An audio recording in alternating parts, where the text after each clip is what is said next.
नीलम झील के किनारे जब कोहरा गिरता है तो सब कुछ धुंधला हो जाता है। 19 साल के आर्यन की जिंदगी भी वैसी ही थी, धुंधली और एकाकी। आर्यन को याद नहीं कि उसके माँ बाप कौन थे। उसे बस इतना याद था कि वो 6 साल की उम्र में एक बस स्टैंड पर मिला था। तब से ये झील, ये पहाड़ और रामदीन काका की पुरानी वर्कशॉप ही उसका संसार थे। आर्यन दूसरे बच्चों की तरह स्कूल नहीं गया। उसका स्कूल था कबाड़ का ढेर। जब दूसरे बच्चे खिलौनों से खेलते थे, आर्यन टूटे हुए ट्रांजिस्टर खोलकर उनके सर्किट को समझने की कोशिश करता था। काका, ये सुई उल्टी क्यों घूम रही है? छोटा आर्यन एक पुरानी घड़ी को देखते हुए पूछता। काका हुक्का गुड़गुड़ाते हुए कहते, बेटा, दुनिया में हर चीज का एक नियम होता है। अगर सुई उल्टी घूम रही है तो समझ ले कि भीतर का कोई पहिया अपनी जगह से हड़प गया है। इंसान हो या मशीन, जब तक भीतर सब सही न हो, बाहर कुछ सही नहीं दिखता। यही बातें आर्यन के दिमाग में घर कर गई थीं। वह मशीनों की आवाज सुनकर बता देता था कि खराबी कहाँ है। उसे बिजली के झटकों से डर नहीं लगता था, उसे डर लगता था इंसानों की खामोशी से। वर्कशॉप के पीछे एक छोटी सी कोठरी में उसने अपना एक अलग संसार बनाया था। पुराने बल्बों से बनी लाइटें, कबाड़ के पंखों से बनाया गया छोटा सा कूलर। वो जीरो से हीरो बनाने की कला जानता था, पर दुनिया की नजरों में वो बस एक कूड़ा उठाने वाला मैकेनिक था। आज नंदा उत्सव का सबसे बड़ा दिन था। झील के चारों ओर मेलों की रेलमपेल थी। ढोल दमाऊ के थाप पर पहाड़ी लोग थिरक रहे थे। आर्यन को वीआईपी घाट पर एक नाव ठीक करने भेजा गया था। सूरज सिर पर था और गर्मी बढ़ रही थी।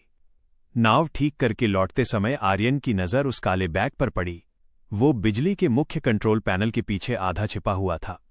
आर्यन की आदत थी कि वो कहीं भी गिरा हुआ तार या धातु देखता तो रुक जाता। उसने जैसे ही बैग को छुआ, उसे एक अजीब सी वाइब्रेशन महसूस हुई। बैग के भीतर एक स्टील का बॉक्स था। उसने जैसे ही ढक्कन हल्का सा सरकाया, उसके होश उड़ गए। भीतर का सर्किट किसी मकड़ी के जाले की तरह उलझा हुआ था और उन तारों के बीच में एक छोटी सी डिजिटल घड़ी अपनी लाल रोशनी में मौत का पैगाम लिख रही थी। 19 minute 58 second, 19 minute 57 second. Aryan का दिल जोर से धड़का। उसने आसपास देखा। पास ही एक झूला था जिस पर छोटे बच्चे किलकारियां भर रहे थे। कुछ ही दूरी पर मंच था जहां मुख्य अतिथि आने वाले थे। अगर यहां धमाका हुआ तो कंट्रोल पैनल फटेगा और पूरी झील में हाई वोल्टेज करंट फैल जाएगा।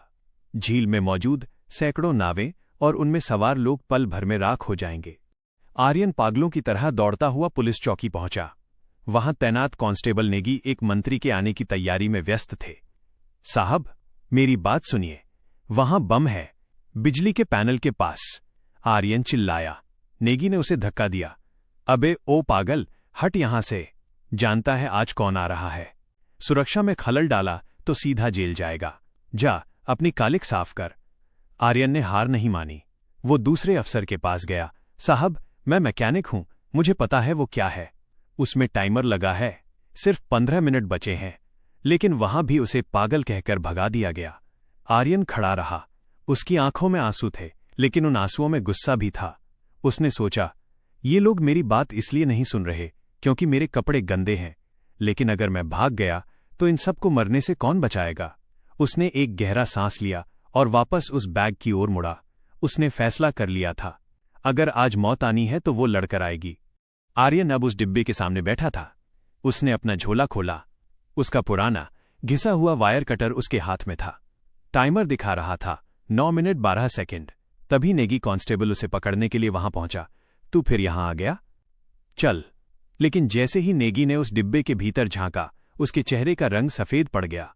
उसके हाथ से वायरलेस सेट गिर गया। ये तो वाकई। नेगी की आवाज लड़खड़ा गई। साहब, अब भागिए मत, पुलिस बुलाइए, लेकिन बिना शोर किए। अगर भीड़ को पता चला तो भगदड़ में लोग मर जाएंगे, आर्यन ने बिना सिर उठाए कहा। नेगी ने कांपते हाथों से ऊपर खबर दी। जवाब आया कि बम स्क्वाड को पहुंचने में 20 मिनट लगेंगे। हमारे पास 20 मिनट नहीं है साहब, आर्यन ने स्क्रीन की ओर इशारा किया। अब सिर्फ 6 मिनट बचे थे। आर्यन ने तारों को गौर से देखना शुरू किया। ये एक एंटी हैंडलिंग बम था। उसने देखा कि लाल तार को एक छोटी सी स्प्रिंग से जोड़ा गया था। अगर कोई डिब्बा हिलाता तो धमाका हो जाता। आर्यन ने अपनी सांसें रोक लीं। उसने अपने कटर से बहुत धीरे से उस स्प्रिंग को जाम किया। 3 मिनट 45 सेकंड। उसके माथे से पसीना टपक कर सर्किट पर गिरने वाला था। आर्यन ने अपनी कमीज की आस्तीन से आंखें पोंछीं। उसने देखा कि 2 मुख्य तार थे, एक काला और एक पीला। काला तार सीधा बैटरी से था, लेकिन पीला तार एक डिकोडर से होकर जा रहा था। काका कहते थे, जो रास्ता लंबा दिखे अक्सर वही सही होता है। आर्यन बुदबुदाया। उसने पीले तार को पकड़ा। कटर के दांत तार पर बैठ गए। तभी उसे दिखा कि पीले तार के पीछे एक बहुत ही महीन तांबे का धागा छिपा है। अगर पीला तार कटा तो वो धागा सर्किट पूरा कर देगा और बम फट जाएगा। धोखा। आर्यन के पसीने छूट गए। अब सिर्फ 1 मिनट 10 सेकंड बचे थे। भीड़ अभी भी अनभिज्ञ थी। संगीत बज रहा था। आर्यन ने अपना दिमाग शांत किया। उसने उन हजारों लोगों के बारे में सोचना छोड़ दिया। अब उसके लिए सिर्फ वो डिब्बा और उसके तार ही पूरी दुनिया थे। उसने वायर कटर छोड़ा और अपनी जेब से एक छोटी सी सुरक्षा पिन निकाली। उसने उस तांबे के धागे को पिन से रोका और फिर बहुत ही फुर्ती से मुख्य बैटरी का सफेद प्लग खींच दिया। टाइमर की स्क्रीन एक बार झिलमिलाई। 3 सेकंड, 2 सेकंड और फिर सब कुछ बंद हो गया। आर्यन ने अपनी आंखें मूंद लीं। उसे लगा शायद वो मर चुका है, लेकिन जब उसने आंखें खोलीं तो उसने देखा कि कांस्टेबल नेगी घुटनों के बल बैठा हाँफ रहा था। झील की लहरें अभी भी वैसी ही टकरा रही थीं। कोई धमाका हुआ ही नहीं।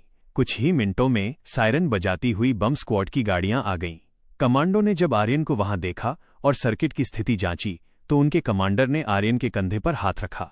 बेटा, तुमने जो किया है वो हम जैसे ट्रेनर भी शायद दबाव में न कर पाते। यह तार काटना नामुमकिन था। अगले दिन नीलम झील के इतिहास में एक नया पन्ना लिखा गया। आर्यन, जो कल तक एक लावारिस हेल्पर था, आज पूरे राज्य का बेटा बन गया था। उसे राष्ट्रीय वीरता पुरस्कार के लिए चुना गया। सरकार ने उसकी पढ़ाई और रहने का पूरा खर्च उठाया। आज भी जब कोई आर्यन से पूछता है, क्या तुम्हें डर नहीं लगा, आर्यन मुस्कुराकर अपनी उसी पुरानी वर्कशॉप की ओर देखता है और कहता है, डर तो बहुत लगा था, पर काका कहते थे कि जब मशीन खराब